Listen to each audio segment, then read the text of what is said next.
It's April 12th, 2000. Jeez. It's April 12th, 2024. It's This Week in Comics Friday Recap.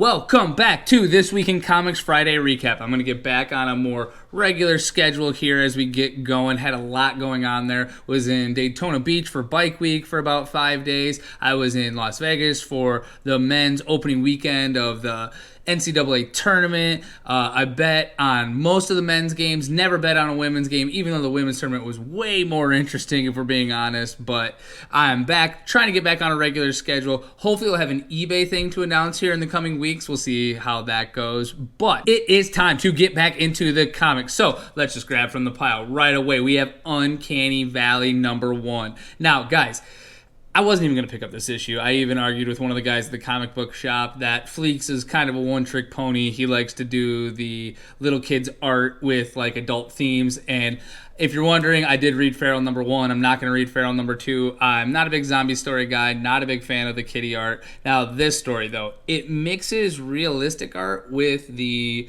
kind of cartoony art, and the cartoony art and everything with it is part of the story and has part of the story to tell. So I actually thoroughly enjoyed this book. If you haven't picked it up yet, Uncanny Valley. If you read Feral like I did and were kind of like, I don't know how good that really is, Uncanny Valley, way better in my opinion. Go check that out. All right, guys, I got The Amazing Spider-Man #47. Now, the only reason I got this, if you remember way back when, I liked the Hallows Eve miniseries. I liked the Hallows Eve one-shot. So, Hallows Eve and Chasm are back. I was curious to see what they were doing. And if I'm being honest with you, who in the F has read the first 46 issues of this? Because oh God, is it bad. I came in here to check in on a side character that most Spider-Man fans would probably be like, how's even Chasm, Penn Riley? And I'd be like, this book is trash. I don't care. Zeb Wells, I think, is the writer. I don't even care. It's bad. I'm going to keep reading it, see where they go with it, and hopefully they spin it out another way, but terrible. Especially when you have Ultimate Spider-Man on the shelves and that book is such high quality, to go to the main book for the first time ever and be met with just such mediocrity nonsense. Yuck. I'm sorry, but terrible.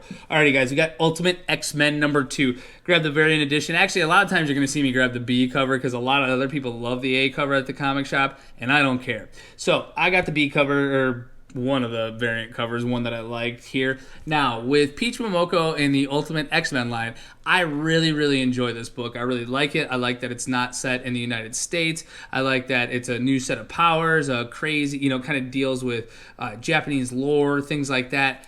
My qualm with it is the Ultimate Universe is a remix of what's already there in the regular universe. So my problem is she's not remixing anything. She's just doing her own story, which is fine. We'll see how it all coalesces and how it comes together, because the Ultimates is coming here, I think, in May or June, so there's not that much time before they get there, but she has a couple of months to kind of get there. And as far as her art goes, sometimes I like it, sometimes I don't, if I'm being honest. I think it's a little kitschy, but so are a lot of other people. Hey, Rose Besh, how are you? Alrighty, guys, now we have Suicide Squad Dream Team #2, The Countdown to Absolute Power. Honestly, probably wouldn't even read this book if it wasn't for the fact that Waller is the main villain in the DC Universe right now. I'm trying to kind of keep grasps on everything that's kind of going on with that. It's interesting with Dreamer and Harley and those guys being more heroic, her nephew, all that stuff. It's okay. I mean, I'm going to be honest with you. When people write Bizarro Superman, it really bugs me because he's supposed to say everything the opposite, and he says everything the opposite when they need it to be funny, but then the other times he just talks normal, but if he's talking normal, isn't it the opposite of what he actually meant to say? Yeah, you see what my problem with it is. It's a bizarre character, but if you're going to do a bizarre Superman, you better bizarrely do it bizarrely correct. But no, sometimes they nail it in this for comedic effect, and other times it's just Bizarro talking like a normal person. Okay. Ooh, Batman and Dylan Dog #2. B cover here. A cover has Etrigan and Constantine on it, letting you know that they're going to enter the story. Now, guys, this is Batman being mixed up with, I think, an Italian character. I'm not too sure. I like the character. He's kind of a smartass. I like his butler, who's a complete...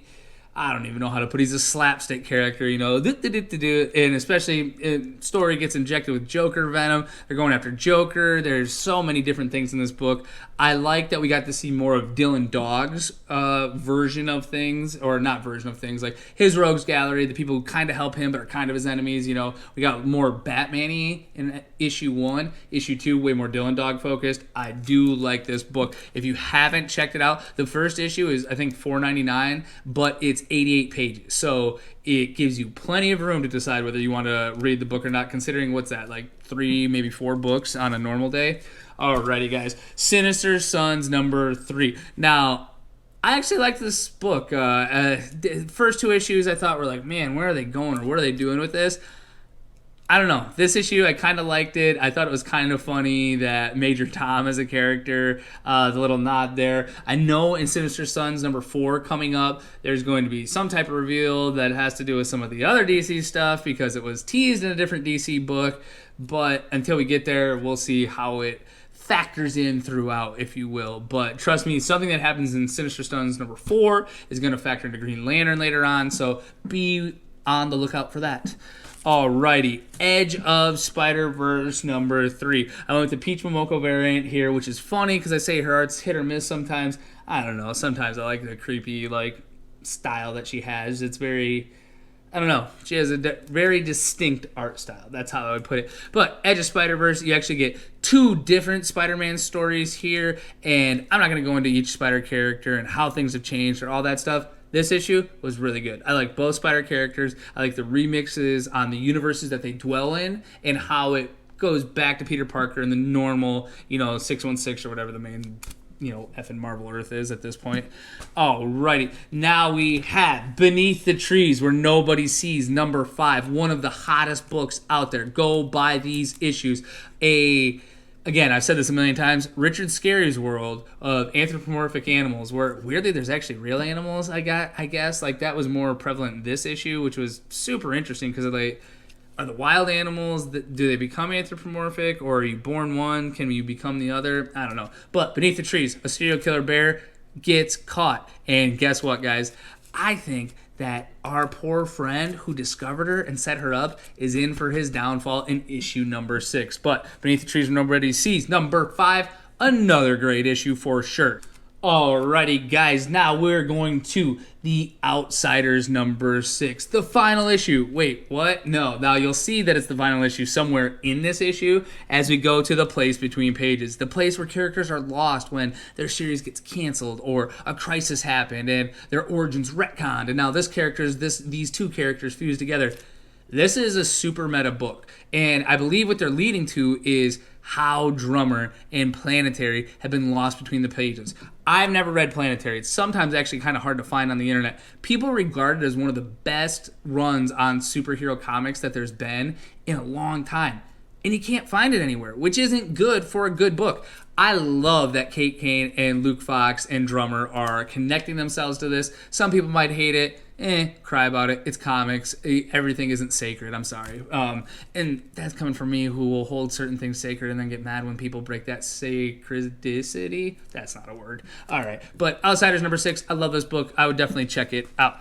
Okay, we have Transformers #7. Now, this is actually the first change from Daniel Warren Johnson both writing and drawing the book, and I would say you can't tell that ever even happened. Honestly, this guy that's doing it now might be a little bit cleaner than Daniel Warren Johnson is, but man, sometimes when these Transformers all kind of look the same, you have panels where I would love to see you show me, is that an arm, a head, a leg? Is that person getting kicked or punched? Now, with all that being said, Energon Universe, they have been nailing it. Now, this and Void Rivals are continuing to go. right? Cobra Commander and Duke are going to end at number 6, their miniseries, which is obviously probably going to set up the mainline version of G.I. Joe, or at least that's my hope. But Transformers continues to kill it. Void Rivals has been killing it. I hope you're reading these books. Image is killing it. Let's be honest here. Ooh. Alrighty, guys. Batman and Robin number 8. I have a love-hate relationship with this book, and it's the thing where I don't like Simone or Simon, I don't know how you say the name, DeMio's art. And they're not on the art in here. And every time they haven't been on the art, I've enjoyed the book. I like this issue quite a bit. I really like the characters that they're being paired up with, and it's going to sound weird, but like I do think they're nailing the awkward dynamic between father and son, and that can sometimes be hard to do because not everything's always hunky-dory, and Damien's a fucking dickweed sometimes, let's be honest here. So Batman and Robin number 8, I continue to buy this book, so I have to enjoy it somewhat. And honestly, the best issue for me was this issue. We get more Man-Bat stuff, we get more Shush stuff, we get more Batman stuff, we get more Robin stuff, everything. So, and Robin's little girlfriend too. So definitely check that out. Alrighty, guys, Green Lantern number 10. Woo-wee! This book is shaping up. We got all the lanterns there. The United Planets are clearly doing something they shouldn't be doing. And then in the backup story, somehow we're connecting to the House of Brainiac. Remember I told you, Sinister Sons, Green Lantern, yeah. It's going to all kind of, it's all going to connect together here. So Green Lantern's been amazing. I've never read a Green Lantern book before this book. Now we're on number 10, and I continue to enjoy it. So please check that out. Alrighty, guys. Incredible Hulk number 11. Now, there are times where I think this book has worn out its little eldest and older gods and, Hulk and Charlie, welcome. And there are other times where I'm like, damn, like I really do like Philip Kennedy Johnson's like script sometimes. Like, it's a good overarching story with great individual stories that help tell the overarching story. And I realize that is, in a lot of ways, just describing what comics are or what they are supposed to be. But instead, what we get sometimes is Chapter 1, Chapter 2, Chapter 3, Chapter 4, Chapter 5, Chapter 6. And Chapter 4, if you were to just pick it up and read it, you would not necessarily be able to pick up on everything that happened before it or what potentially could come after it. This book has done a good job of you check in, and even if you're checking in here, by the end of this issue, you would be up to speed, you would understand what's going on, and I think you would enjoy it. So if you're not reading Incredible Hulk, it's got a kind of horror twist on it. The art is interesting, and that's how I would put it, because I enjoy it, but I don't know if it's good. I don't know if that makes sense, but Incredible Hulk number 11, another great issue. I don't review issues I don't like, let's be honest. All those books in the fly. There have been about 4 or 5 books when getting caught up from all that stuff I said at the beginning of the video that have been dropped from my repertoire because, man, when you buy as many comics as I do, if you're going to sit there and dread reading what you're reading, why would I spend money on it? Okay, that's my last little Okay, Batman the First Night Book 2. Now, this is a variant cover for sure, but once again, you can see prestige format, and this is one of those Batman books that uses that prestige format. It has spectacular art. It's more of a Bruce Wayne origin story, had his origin story kind of taken place when his parents had gotten killed around World War I. Therefore, he's a young man becoming Batman right around the start of World War II. So, a bit of a reimagining. Not everybody a big fan of Batman. They never really are. But, wow, the art in this is spectacular. The story, it makes sense. It tracks. It's really good. And I'm going to give it this credit, too, okay, guys? Especially with these Batman Black Label prestige format books. They come out. Because last June, I believe I got Superman, The Last Days of Lex Luthor, number 1. Last June.